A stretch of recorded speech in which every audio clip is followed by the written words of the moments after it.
After last week's literal explosion, you might think that things would slow down for Carol on Pluribus, but you would be wrong. Welcome back to Movies Good Internet Bad. I'm Cory, and this is my spoiler-filled review of the 4th episode of Pluribus. Shane is moving this week, so all of his recording equipment is at the bottom of the box. Hopefully he'll be back to join us next week. Like and subscribe, and let's just dive right in. There's two main things that I want to talk about in today's video. So there's the cold open, which shows the man from Paraguay, and then there's everything that happens with Carol through the rest of the episode. So starting with the cold open, the man from Paraguay, boy is he paranoid. He is just like Carol in more ways than I think they know, which is very interesting. He's doing something with radio frequencies, not 100% sure what's going on there, but we do get to see the phone conversation from the prior episode from a different perspective. So last week we saw Carol on the plane calling him to try to talk, and this week we got to see it from his angle. Classic Vince Gilligan moment where they take something that is a throwaway, something that's considered a slightly comedic moment in the prior episode, and it turns into a revelatory plot point here, because we now realize that this man from Paraguay is now realizing that he's not alone, because the joined, the folks from this hive mind, they wouldn't curse him out the way that Carol did. So by doing that, he now realizes maybe there is some hope for humanity. They're not all like him. And on a side note, he is so paranoid and rejecting their food the same way that Carol is, that he has resorted to a probably stale packet of honey. He ate a couple packets of sugar, and then he dove into some dog food, which was just some really gross stuff. I'm very interested to see where that storyline goes. What is it going to be like when him and Carol finally meet up? Because that's probably inevitable. And then maybe they start to put a plan together to tackle this hive mind. But going over to, we hit the credits, Pluribus, great little theme song. And then we go over to Carol. We are now 7 days and counting past the events of the joining. Carol's leaving the hospital, which is where Zoja landed at the end of last week's episode. She decides that she wants to take a cop car because the car that she got in originally wasn't very good. Cop car seems like a great idea, but then in very comedic fashion, there's communication devices inside cop cars, so the joined can talk to Carol, and she's got to talk back through the radio, which was a pretty comedic scene. Once she gets back home, she makes a list. She has this really cool whiteboard set up. She's got one for her next Waikaro book. She slides that over to the side and starts a list of what are the things that she knows about the joined. And the last one is she writes weirdly honest with a question mark. So because of that, she invites one of them inside her house and asks a bunch of questions. We find out that the joined think that her Waikaro books are just as good as Shakespeare, even as good as Romeo and Juliet, which is very interesting.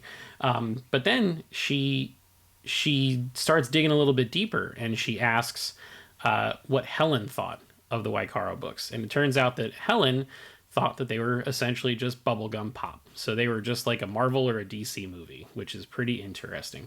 And then she went a step further and said, what about my other book, my unpublished passion project? And apparently Helen thought it was just fine. A lot of meh in there. And it turns out she didn't even read the whole thing. She only read about 180 pages of it, and there was 400 something. So pretty gutting moment for Carol there. But she does discover in this moment that weirdly honest on her whiteboard doesn't need a question mark. It just needs a period at the end. And then she writes that they cannot lie. So because of this, she says, well, great. Time to go back to the hospital and talk to Zoja a little bit. She tries to get Zoja to divulge if there is a way to reverse the joining process. And Zoja gives her answer by not answering her. And by doing this, Carol's saying, look, I already know now that there is a way to do this. I need you to tell me what it is. And Zoja won't say. She won't give it up. So that brings us into the main part of the episode, which is Carol experimenting with a lot of drugs to try to find out the best way to get Zoja to divulge those secrets. We find out that Carol has done heroin before. We find out that Carol went to conversion therapy camp, which is part of the reason why she's so put off by all the constant smiles and the happiness, because the counselors at the conversion therapy camp were very similar to how the joined are. Carol goes home. She contemplates doing some heroin, but she flushes it down the toilet. And instead, she uses a drug from the hospital. She records herself with a video camera, so that way we can see her activities, which was oddly reminiscent of the confession videotape from the final season of Breaking Bad. If you're a Vince Gilligan fan, very cool. We find out during the recording, when Carol watches it back, that she's very much not okay. She gets hysterical. She cries a little bit in there. Not in a good spot.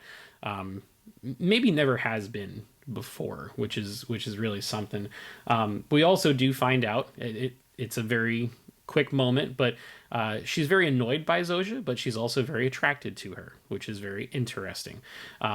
Carol immediately jumps when she sees that she gave that up, takes the memory card out of the video camera and flushes it right on down the toilet, gets rid of the evidence there. But at least at that point, she knows this is the drug that's going to get Zoja to say things that she maybe doesn't want to say. So she goes back to the hospital, takes Zoja for a walk to get some fresh air, slips the drug into her IV, and gets very close to having Zoja on the verge of cracking. But when that happens, a bunch of different people that are part of the hive mind stop what they're doing, make their way out to where they're sitting, and surround them to get it to stop from happening. While that is going on, Zoja goes into cardiac arrest. Carol handcuffs herself to Zoja, but they have to get some bolt cutters to resuscitate her and bring her back. And then we hit the credits. So this is 2 episodes in a row now where Zoja has been in physical danger or critical condition because of what Carol has done. Last week, it was the hand grenade that exploded in the living room. This week, it is the drug that was given to her that's placed her in cardiac arrest. So we are halfway through this season now. We're really no closer to finding out what the end game is, which I think is great. It's going to keep us guessing, and it's going to take its time and be deliberate and meticulous like any Vince Gilligan show would. I love it. I'm so into it. I'm very happy with the way it's gone so far. I love the fact that it doesn't spoon feed things to the audience. It trusts the audience and says, hey, you guys are smart. Come along for the ride. We're not going to hit you over the head with ridiculous, egregious exposition. You got to watch. There's visual cues. There's little ticks. There's things that go on that will help inform the audience on what the story is. So really excited to see where these next 4 episodes go. And then we also know that the show's been greenlit for a 2nd season already. So probably won't be the end after these first 8. So that's going to do it for this video. Would love to hear your thoughts in the comments down below. How are you feeling about Pluribus now that we're halfway through the 1st season? Drop us a comment. We'll answer every single one that comes through. Like the video if you can. Subscribe if you haven't already.